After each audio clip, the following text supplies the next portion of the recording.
Dans l'étonnement et l'émerveillement de ce dévoilement qu'a reçu Paul, nous devons être clairs quant à sa nature et sa signification exacte. Pour ce faire, nous devons mettre le doigt sur des expressions clés qui l'incarnent et le définissent avec précision. Nous avons trouvé la déclaration qui indique l'issue finale et parfaite. Elle se trouve dans Éphésiens 1, verset 10. Pouvons-nous trouver dans cette même épître une expression qui introduit ce but dans l'histoire, c'est-à-dire l'opération conduisant à ce but, la révélation de Christ en nos vies? Je pense que nous le pouvons. C'est un fragment qui se trouve dans la section qui va du verset 13 au verset 22 du chapitre 2. Un seul homme nouveau. Toute cette section est un élargissement de ce fragment et elle devrait être lue soigneusement comme telle.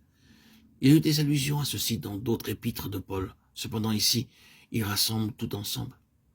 Et non seulement il en est ainsi, mais comme nous l'espérions, si sa pensée était en train de parcourir les âges et le secret caché en eux, toute la Bible y est comprise. Le mystère y est révélé.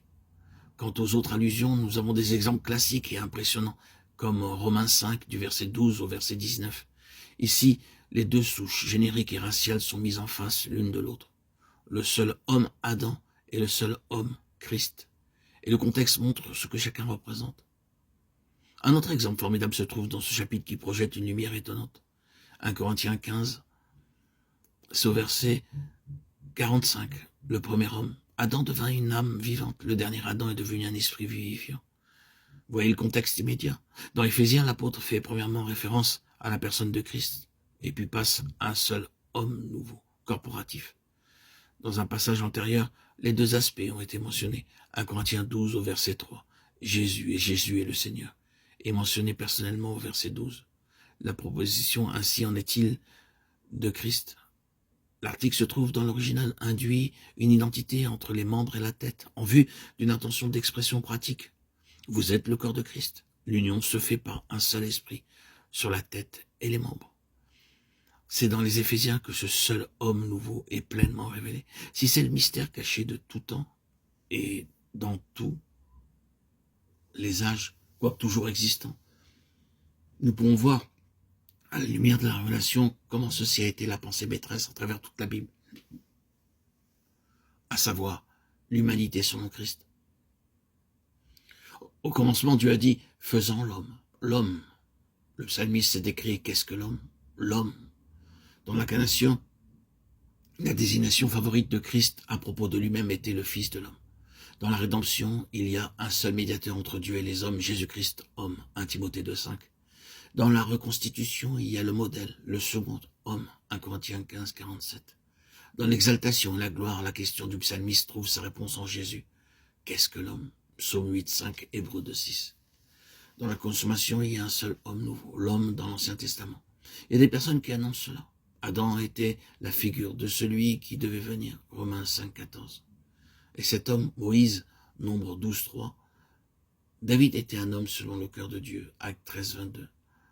Ce sont seulement des exemples pris parmi beaucoup d'autres et leur caractère ou leur fonction présentent respectivement des traits caractéristiques de Christ. Ainsi, à travers toute l'histoire de la Bible, il y a l'ombre d'un homme à la fois d'une manière individuelle et corporative. Le concept divin de l'homme gouverne toutes les voies de Dieu. Dans la création, dans l'incarnation, dans la médiation, dans la croix en tant que mise de côté d'un type d'homme pour laisser la place à un autre type d'homme. Lors de la résurrection, comme l'homme nouveau, le premier-né d'entre les morts, accrédité. Lors de l'exaltation de Jésus comme l'homme nouveau établi. Lors du retour du Fils de l'homme pour ôter les restes de l'humanité rejetant Christ et établir un nouvel ordre. Dans l'Église, en termes d'humanité corporative, le vase est le véhicule de l'état complet de la manifestation de Christ. Tout ceci représente ce que Paul a vu sur la face de Jésus. L'Église elle-même n'est pas le mystère révélé à Paul, mais l'Église en tant que corps de Christ, le seul homme nouveau, dans lequel toutes les distinctions autres que Christ sont inexistantes, fut la révélation.